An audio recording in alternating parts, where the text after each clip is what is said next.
بسم الله الرحمن الرحيم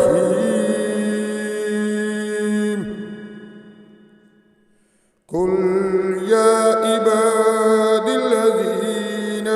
آمنوا اتقوا ربكم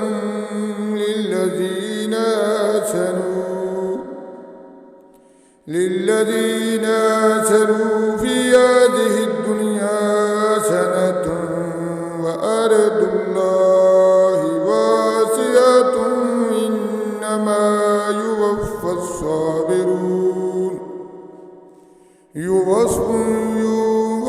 الصابرون أجرهم بغير حساب قل إني أمرت أن أعبد الله مخلصا له الدين وأمرت لأكون أول المسلمين وأمرت لأن أكون أول المسلمين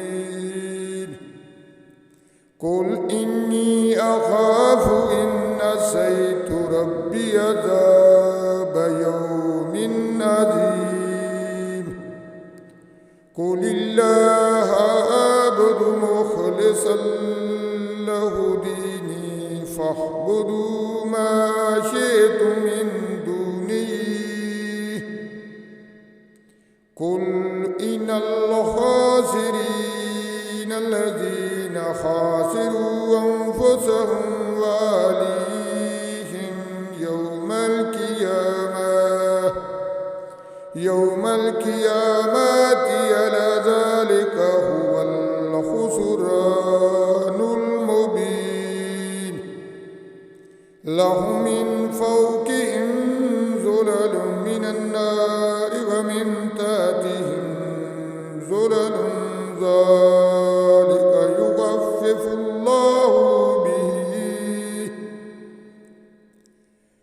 يخفف الله به عباده يا عباد فاتقون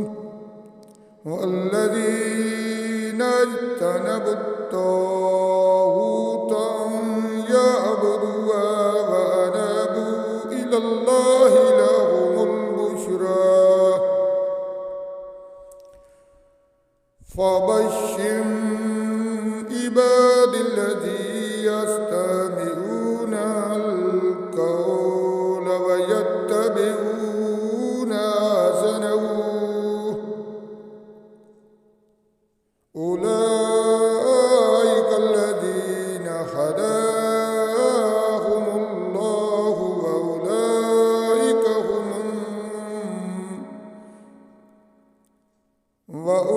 وأولئك هم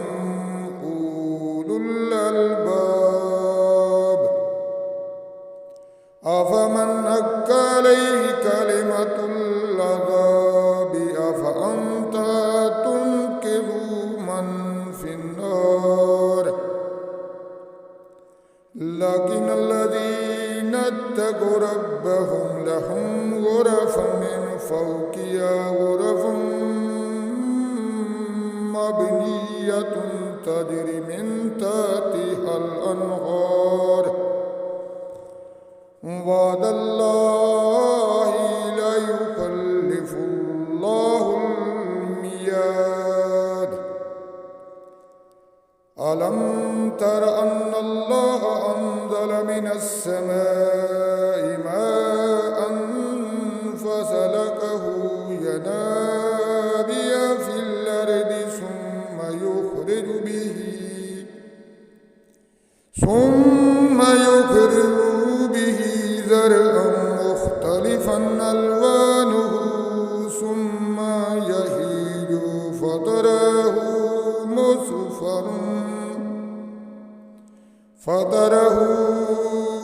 مصفرا ثم يجعله